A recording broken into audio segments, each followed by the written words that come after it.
სმენის სახლის დაფუძნება გამოიწვია ჩემმა პირადმა ისტორიამ. ეს იყო ჩემი შვილის ისტორია, რამაც საშუალება მომცა ერთი მხრივ მეტი ცოდნა მიმეღო ამ ყველაფრის შესახებ, რასაც ქვია სმენის დაზიანება, მისი მართვა.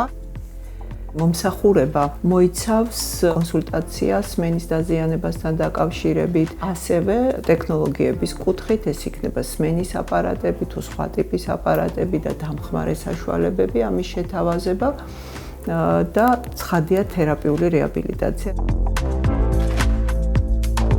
მომხმარებელს თავაზობთ ფონაკის ბრენდის სმენის აპარატებს, დაფუძნებული არის ხელოვნურ ინტელექტზე, უკავშირდება ყველა ნებისმიერი აპარატი ტელეფონს, ლეპტოპს, სხვა მოწყობილობას, მომხმარებელს შეუძლია მართვა აპლიკაციის მეშვეობით და ჩვენ თავის მხრივ შეგვიძლია მომხმარებელთან აპლიკაციის მეშვეობით დაკავშირება. ეს არის დამხმარე ტექნოლოგია, რომელიც გამოიყენება სმენის აპარატის ან კოხლიარული იმპლანტების მომხმარებლების შემთხვევაში და ეხმარება მათ სხვადასხვა ხმაურიან გარემოში უკეთ გაარჩიონ მეტყველება.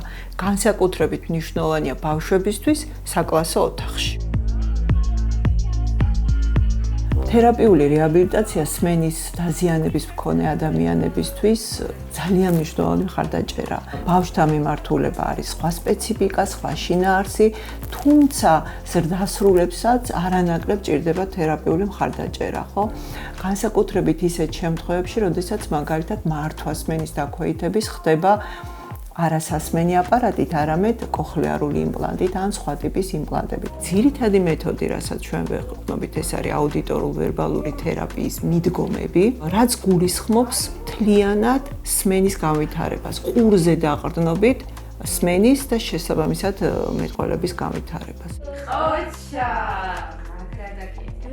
წევრი ვართ სავაჭრო პალატის, ყოველთვის ვიღებთ სიახლეებს მათგან და თუ ვამჩნევთ, რომ ეს ჩვენთვის რელევანტური აუცილებლად ამაში ვერთვებით, ასე რომ მე მგონია, რომ ეს კარგი შესაძლებლობაა ბიზნესისთვის ასეთი ტიპის მხარდაჭერები. სამომავლო გეგმებში ჩვენი პირველი მიზანი არის, რომ ჩვენი მომსახურება გავხადოთ უფრო მეტად კომპლექსური და ჩვენამდე მოსულ მომხმარებელს არ დასჭირდეს სხვა დაწესებულებებში გადამისამართება.